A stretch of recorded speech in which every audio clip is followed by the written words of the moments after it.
Hey y'all, Amanda here. We're just gonna flow with the cards today and see what they have to say. Let them take us on a journey. So I hope you're with me. Let's see what happens. Okay, so we're starting here with the Ace of Swords coming out in the pre-shuffle from the Botanical Tarot.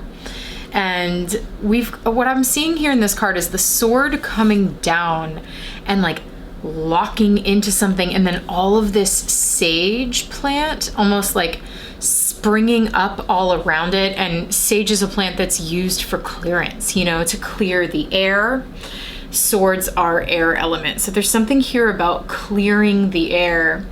And swords talking about communication. And when I think about communication, I think about like clearing the way so that you can speak freely or so that you can listen with clarity. So that's an interesting place to start.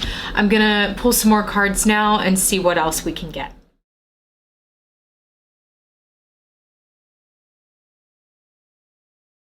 Okay, so interesting. We've got this row here coming out of this beautiful playing cards deck that I have.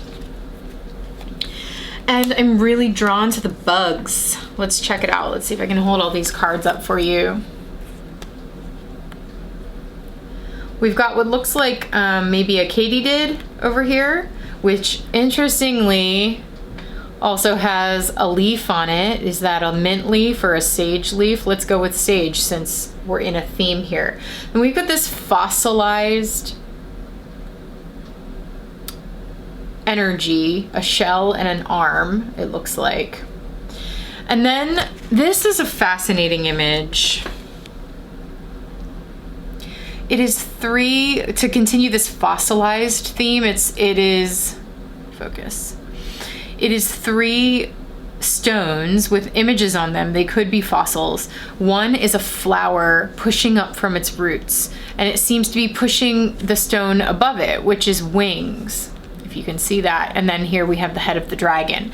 So something's trying to push up here, and then we're followed by the fly. Okay, so pretty cool that we've got these insects flanking this fossilized energy. We have the insects, and then we end here with the skull and the goldfish looking right at one another. And I'll tell you exactly what I'm sensing. There's something important about clearing the way. All I'm getting is sound. There's something so vital about clearing the way to hear the sounds that need to be heard. And so I thought, all right, that must mean that I need to clear the way to hear something. So I sat quietly for a while, and I just felt like the wings rubbing together of the grasshopper, the locust, the cicada. And I heard time to emerge, which brought me to this idea of the cicada. So then I went on this whole rabbit hole of notes, understanding the way that bugs make sound, how they create sound with their bodies, how they receive sound on their bodies, why they make sound to begin with. And I'm going to share some facts with you. Ready? Fact portion. Okay. There's something vital about cicadas and where I am in time right now. I think in about a week here on the East Coast, what are they called? Brood 10 of the cicadas are going to emerge from the ground by the billions after 17 years. So cicadas move in 17-year cycles. They spend their entire gestation period and adolescence underground. And then when it's time to come up and become adults, they sense the heat, the soil temperature, and I guess they have a hormonal surge as well, like when they're developmentally ready, which happens to be after 17 years. And then that spurs them, when the temperature is right, to emerge from the ground. They immediately start climbing up trees where they shed their skin, once they shed their skin, they are adults.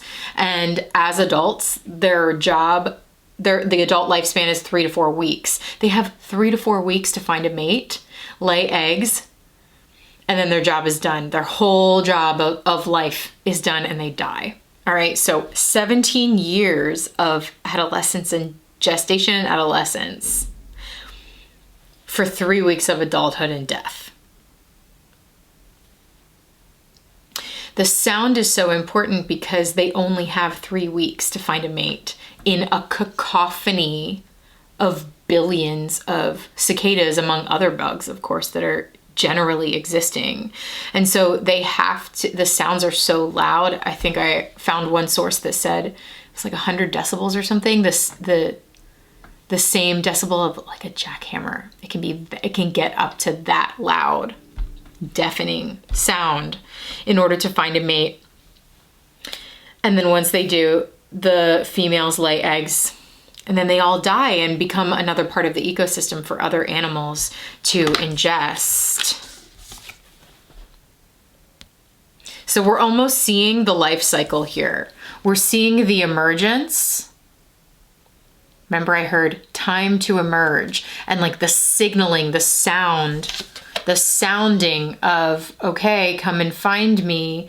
We have something to do here. Time to emerge, time to move. We have a short time to do something really important to continue our species. And it's almost like there's a bug transformation happening here, like a morphing, time to morph out of this underground fossilized dormancy. It's almost like this is a sound signal, some sort of auditory or vibrational signal that it is time to move. Sensing that the cycle is now ready to change. Think about it. If they move in 17-year cycles, it's like they have all of these sensory receptors, hormonal receptors, all of these signals that are telling them it's time for that cycle to change into a different cycle of their life, and then eventually, very quickly, in fact, into another cycle of their life, and then the whole thing repeats. But there's an interesting difficulty here that seems to be from the emergence. The flower is struggling against the density of the earth element, shown as these rocks, to push up and shift its shape, transform into this winged dragon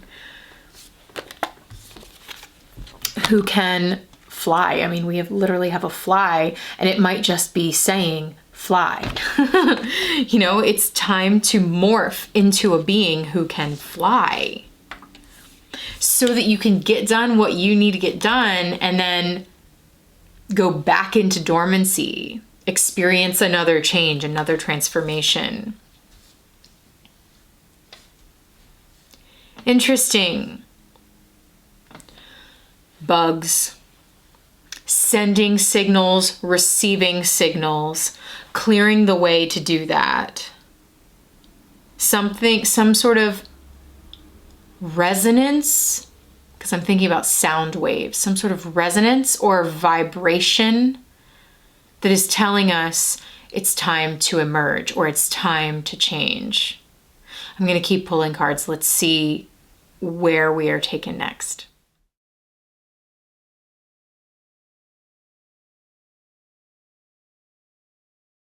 Okay, whoa.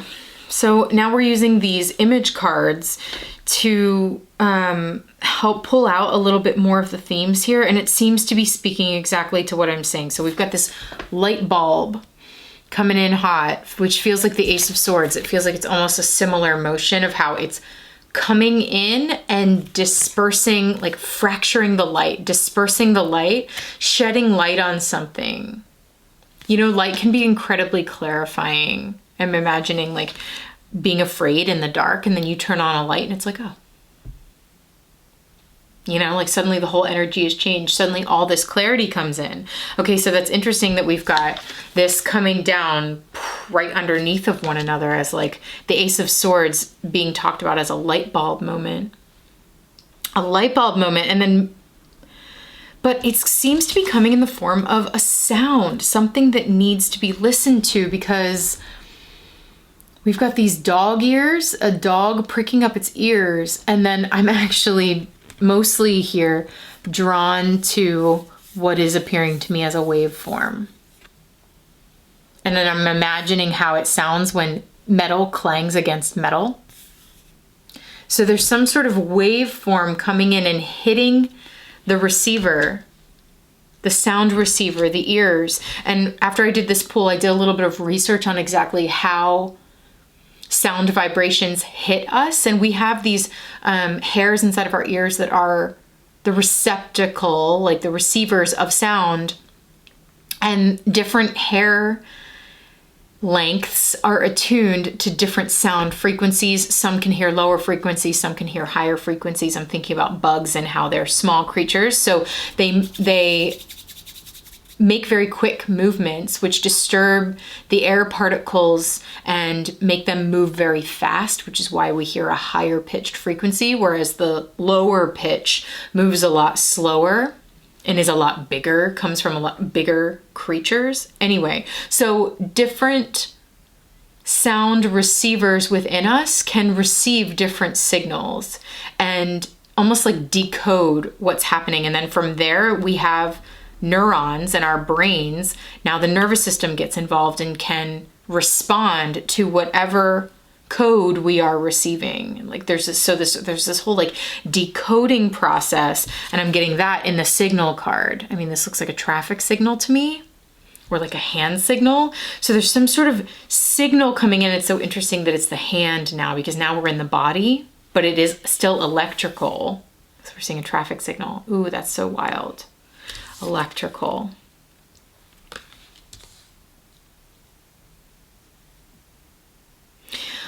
I also looked up how bugs receive sound. We know how they send them. They rub their wings together, their legs together, or cicadas have this like very special organ that makes almost like a drum-like sound, and that's why their sounds like a rattle. But how do they receive sound? We receive sound in our ears. They receive sound on their body, like in their legs, which is so interesting, because to me, there's something in this reading about receiving a signal, clearing the way so that you can receive a signal that it's time to move. So it's so fascinating to me that bugs are receiving the sound on their legs. They're feeling it. We're feeling it too, but we feel that as hearing and as some sort of separate sense, but they quite literally feel the vibration. That's how they can tell what direction it's coming from and where they should go in response and how they should respond. They feel it on their legs. So it's like, what if we felt sound in our bodies, and in which we do, but in our legs? What if our legs were the primary receptors of sound, and where would that carry us in response to what we heard and how we are listening and what we are hearing when we listen? So we're receiving some sort of signal that is signaling us it's time to move, it's time to change, it's time to morph in some way. Because then we have the cupcake coming out, and the only sense of this I can make is that a fly would be drawn to the sweetness of the sugar. If you left a cupcake out on the picnic table, that fly would be like, meow, drawn, attracted right to the sweetness of this, which sort of feels to me also like a mating ritual, you know? Like, ooh, I got the smell or sensory sound signal that there's some sweet goodness over here. I'm gonna go get it. Land on that, drink of that nectar, copulate, you know, like do what I need to do while I have these wings, while I have morphed into this new form that can move me in a different way. You know, the fly can take to the air, whereas the grasshopper is mostly land-bound. So as it morphs and changes into a fly, it has the ability to go seek what it wants in a new way. And then almost abruptly after that, we have the skull and these decaying flower petals. So it almost immediately after that, it dies.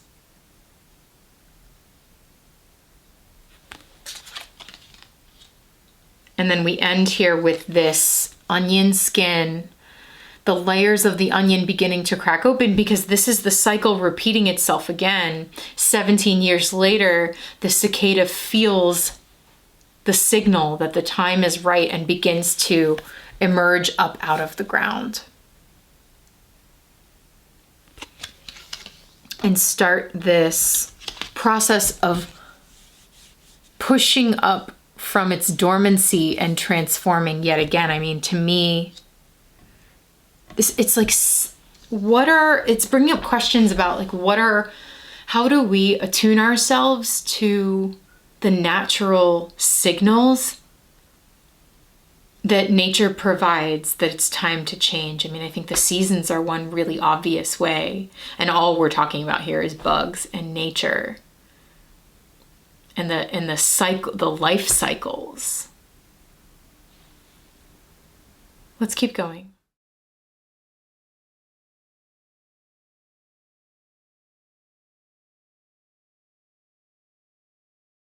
Okay, so I felt like I needed a little bit more information from the playing card deck, and wow. Whew.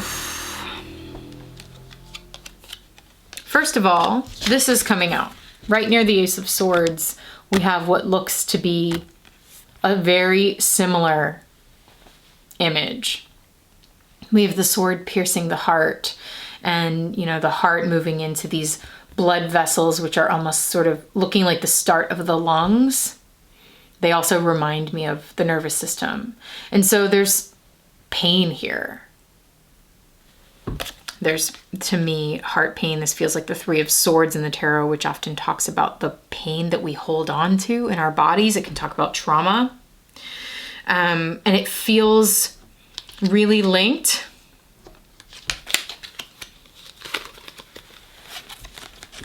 to these fossilized cards, because it feels to me like the sword is locked in the heart. Like there's some sort of emotional energy, painful emotional energy that becomes fossilized in the body. It becomes solidified, rigid, held, stuck. And there's this desire deep underneath of this flower to say it's time for a new season. It's time to bloom. It's time to push through and break up this stuck, stagnant, fossilized energy. But under the weight of this earth energy, it can be very difficult to move that through. And then we have the metronome, which is sound, it's rhythm, it's music. It's also keeping time. So here we have another signal that it is time to move. It is time for something to change. It's time to morph. It's time for what has become crystallized or fossilized to break up and out and change shape. And then we beautifully, talking about the seasons, we got flowers finally able to burst up through the winter remnants. The melting of the snow. Here we see quite literally the changing of the seasons here. Transitioning from winter into spring. So maybe part of what this reading is signaling to us is when the body is ready to move emotional energy through. There are lots of signals that are trying to make their way to us to tell us that it's time for that. And usually we can feel it. And I think, at least in my experience, part of the tension and the painful energy, like the walls I can run into when I feel it's time to move, but I don't know how to move, or it feels too dense, this energy that's like stuck in the heart. It's almost like I'm like this flower, and maybe you can relate. It's like this flower that's wanting to burst up through, but it just keeps running into this stone, running into a stone wall over and over. And I think that stone wall is maybe like the physical tension that can arise from emotional pain and the ways that our bodies and nervous, because we've been talking a lot about like nervous system sending and receiving signals, the way that we can trap that in the body. That has me thinking about ASMR. Let me look it up really quick to see what that stands for. Autosensory meridian response. Interesting. Meridian as in like pathway or channel. You could think of like the nervous system as meridians. You could think of that in terms of the energy meridians in the body in, for example, traditional Chinese medicine. But it's almost like, so if our neurons fire in specific ways based on the sounds, the code of the sound frequency or vibration that's coming in, there are certain sounds that are incredibly soothing to our nervous system, rhythmic tones, certain frequencies that can tend to like lull us to sleep, or ASMR that can do something specific to the nervous system and create this like tingly feel-good feeling in response. It's almost like things like that are coming up, and like, you know, some people say that this is how sound healing works, like the vibration and the resonance. Or think about even just like listening to music and dancing to the beat of a drum, or dancing to a rhythmic piece of music. Maybe there's something to sound being a key to helping us move stuck energy when we know it's time. When we hear the signal that it's time to emerge, and that movement can help clear the path, because that's really what the point of this reading seems to be talking about. Is the Ace of Swords comes in and the sage sprigs up. You can almost see it as like bursting into smoke, needing to clear the way, clearing the channel. Oh, that's interesting that we have like a sword in the heart, and then we have the throat. This is essentially the channel we use to express, to send and receive, to speak and to listen, essentially to communicate. And so the person sending the signal, communicating, needs that cleared channel in order to send a clear signal. The same goes for the receiver. The person listening needs to have a clear channel in order to receive the signal, the information clearly. And none of that can really happen when you've got this going on in your heart. It's like something I'm learning so much recently is the way that when I'm feeling triggered, or when my nervous system is in a fear response, I can't listen. I can very barely feel my intuitive response because the fear is dominant. When the fear becomes dominant, the nervous system is in fight, flight, freeze. There's no possible way to really sense into any other way of tuning in, because the nervous system is tuned into danger, danger, danger. And so I think like my experience of holding this kind of emotional pain and energy specifically in my chest and in my heart, it's like when this is very activated, I can't really, the channel is not clear for me to send or receive any other signal other than potential danger,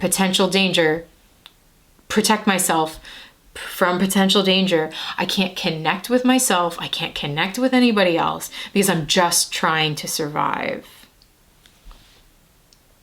And so there's something here about movement helping to clear that path, and sound being an integral part of that,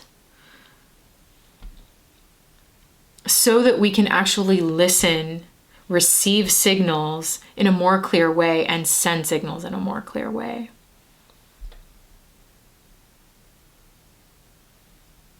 Wow. Okay. Beautiful. And now I'm just really staring at this card, and I'm feeling what happens when you resisting the natural cycles. You know it's time for the flowers to burst through, but you really love that snowman that you built. And so grief is here, I'm realizing. Grief is a natural part of any desire to change, whether it's from winter into springtime, which is supposed to be a joyful change, but isn't always for some people. Do you ever notice how sometimes you may experience or you may hear others experiencing, like a beautiful sunny day and feeling a bit depressed by that. This is what this reminds me of, is like a little bit of a resistance to the bloom and the burst of that spring energy, and then also a resistance that's so present when it's time to go back into the ground, when it's time to return from that lively seasonal energy and back into something else, something more still.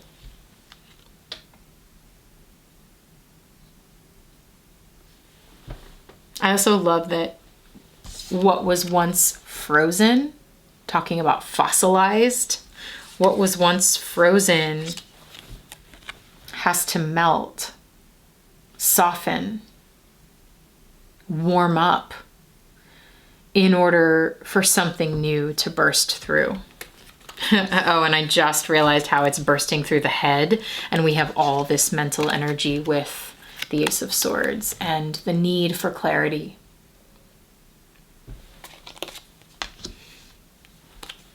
Clearing the channel to send and receive the signal that it is time for a new cycle. It is time to morph, time for change.